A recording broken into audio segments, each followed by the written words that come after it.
یہ جو امپریشن کی بات ہو رہی تھی، ایک تو ناراضگیوں کا تذکرہ ہم لوگ کر رہے تھے، لیکن فردوس آپا نے یہ فرمایا کہ بھائی یہ تو ایک نورہ کشتی اور فکس میچ ہے ایک طرح کا، اور الیکشن سے پہلے تک کی گیمکس ہیں تاکہ عوام سے ووٹ حاصل کر سکیں۔ بتانا تو ہے نا کہ مخالف جماعتیں ہیں، نظریات مختلف ہیں،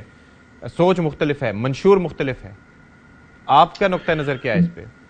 دیکھیں، یقینی طور پر جب تمام پولیٹیکل پارٹیز ایک دوسرے کے مد مقابل الیکشن کانٹیسٹ کرتی ہیں، اس کے بعد اپوزیشن میں بھی اتحاد بنتے رہتے ہیں، حکومتوں میں بھی اتحاد بنتے رہتے ہیں۔ ظاہر ہے ایک جمہوری نظام کو چلانے کے لیے کچھ چیزیں ریکوائرمنٹ ہوتی ہیں، لیکن یہاں پر قابل ذکر بات ایک چیز ضرور ہے کہ جس پارٹی نے اس ملک کو تباہی کے دہانے کے اوپر پہنچایا، جس نے پاکستان کی معیشت تباہ کی، اس کا لیڈر جاتے دفعہ یہ کہہ کر گیا، حالانکہ وہ آیا تو سلیکشن کے ذریعے تھا لیکن اس کو ایک جمہوری پروسیس کے ذریعے اتارا گیا، جاتی دفعہ یہ کہہ کر گیا کہ میں تو مائنڈ بچھا کے جا رہا ہوں۔ صرف یہاں پر بھی بات ختم نہیں ہوئی، جو اس کے وزیر خزانہ تھے وہ اپنے صوبائی اس وقت حکومتیں تھیں، ان صوبائی وزراء خزانہ کو یہ ہدایات دے رہا تھا ان کا سابق وزیر خزانہ کہ بھائی آپ نے آئی ایم ایف کے ساتھ معاہدہ نہیں ہونے دینا، لیٹر لکھیں اس کے خلاف کہ وہ پاکستان کو قرضہ نہ دے، اور پھر بھیانک شرائط کے اوپر قرضے لیے جس مہنگائی کو 16 مہینے کے اندر بھی ذکر کرتے ہیں۔ لیکن ساتھ ہی ساتھ دیکھیں کچھ چیلنجز ہیں اپنا فردوس عاشق امان صاحبہ کی پارٹی،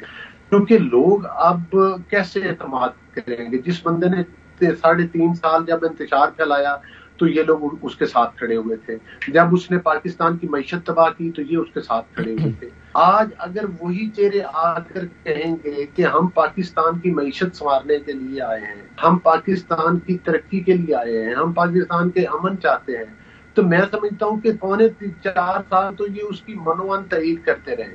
میں سارے لوگوں کی بات نہیں کرتا، لیکن جو ان کے سرکردہ لوگ ہیں، فردوس عاشق امان صاحبہ خود سرکردہ ہے، مطلب ہے کہ یہ پی ٹی آئی کی بڑی امپورٹنٹ ممبر تھی، یہ تو نہیں تھی کہ یہ کوئی عام مطلب ہے کہ پارلیمنٹیرین تھیں یا عام، یہ ہمیشہ ہر پارٹی میں بڑی سرکردہ پوزیشن میں رہی۔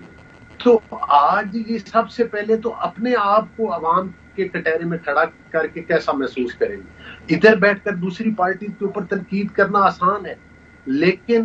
ان چند شخصیات کے لیے مشکل ہوگا جنہوں نے ان حالات میں چیئرمین پی ٹی آئی کے ساتھ کھڑے ہو کر باقی تمام پولیٹیکل پارٹیز کی ٹرولنگ کی، جو اس وقت انہوں نے تمام پولیٹیکل پارٹیز وہ تو کہتے تھے کہ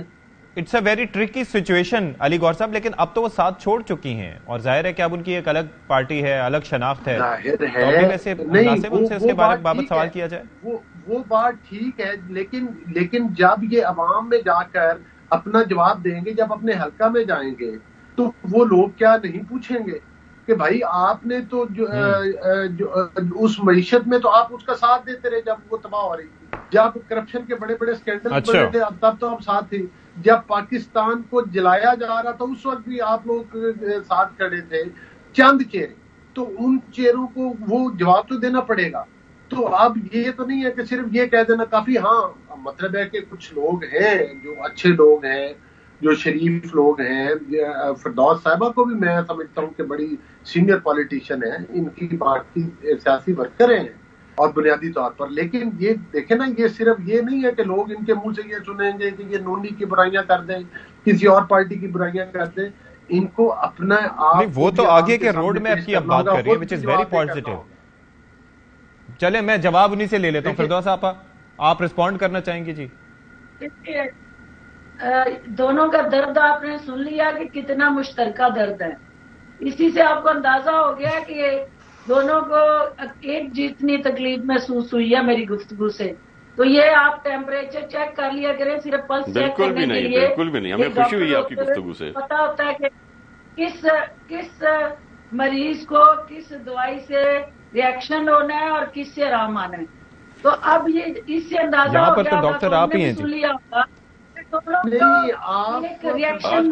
ڈگریز بھی فیک آ رہی ہیں۔ علی گوہر صاحب لیٹ ہر ریسپونڈ، اب ذرا انہیں جواب دینے دیں نا، آپ پی ٹی آئی کو ڈیفینڈ نہیں اب جواب دینے دیں۔ علی گوہر صاحب، علی گوہر صاحب، علی گوہر صاحب، علی گوہر صاحب، وقت مختصر ہے، پلیز ان کو بات کرنے دیں، بات کرنے دیں، آپ لوگ اپنی بات کر چکے ہیں۔